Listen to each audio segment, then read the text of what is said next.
ನಮಸ್ಕಾರ ಸ್ನೇಹಿತರೆ, ನನ್ನ ಹೆಸರು ವಿದ್ಯಾ. ನಾನು ಮೂಲತಃ ಬೆಂಗಳೂರಿನವಳು. ನಮ್ಮ ನಾಡು ಕನ್ನಡ ನಾಡು, ಕನ್ನಡ ಮಾತನಾಡುವ ಜನರ ಬೀಡು.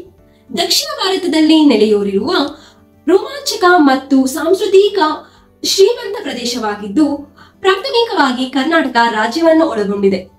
ಕನ್ನಡ ನಾಡು ಅದರ ಹೃದಯದಲ್ಲಿ ಕನ್ನಡ ನುಡಿ, ನಮ್ಮ ಭಾಷೆಯನ್ನು ಒಳಗೊಂಡಿದೆ. ಇದು ಸಂವಹನ ಸಾಧನ ಮಾತ್ರವಲ್ಲದೆ ಕನ್ನಡಿಗರ ಅಸ್ಮಿತೆ ಮತ್ತು ಹೆಮ್ಮೆಯ ಸಂಕೇತವಾಗಿದೆ. ಕನ್ನಡ ಸಂಸ್ಕೃತಿಯು ಯಕ್ಷಗಾನ ಮತ್ತು ಡೊಳ್ಳು ಕುಣಿತದಂತಹ ರೋಮಾಂಚಕ ಜಾನಪದ ಕಲೆಗಳಿಂದ ಹಿಡಿದು ಭರತನಾಟ್ಯ, ಕುಚುಪುಡಿ ಅಂತಹ ಶಾಸ್ತ್ರೀಯ ನೃತ್ಯ ಪ್ರಕಾರಗಳವರೆಗೆ ತನ್ನ ಸಂಸ್ಕೃತಿ, ಸಂಪ್ರದಾಯ ಮತ್ತು ಸಮಕಾಲೀನ ಪ್ರತಿಬಿಂಬವನ್ನು ಪ್ರದರ್ಶಿಸುತ್ತಿದೆ.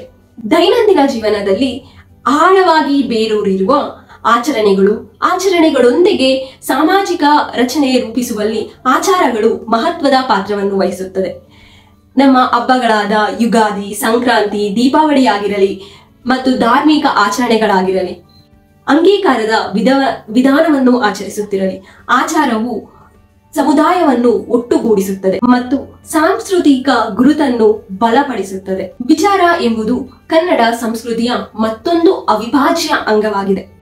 ಆದಿಶಂಕರಾಚಾರ್ಯ ಮತ್ತು ಬಸವಣ್ಣನವರ ಪ್ರಾಚೀನ ಬುದ್ಧಿವಂತಿಕೆಯಿಂದ ಹಿಡಿದು ಆಧುನಿಕ ಚಿಂತಕರಾದ ಕುವೆಂಪು, ಡಿ.ವಿ. ಗುಂಡಪ್ಪರವರವರೆಗೆ ಕನ್ನಡ ನಾಡು ಆಳವಾದ ತಾತ್ವಿಕ ಮತ್ತು ಆಧ್ಯಾತ್ಮಿಕ ಚಿಂತನೆಯ ತೊಟ್ಟಿಲಾಗಿದೆ.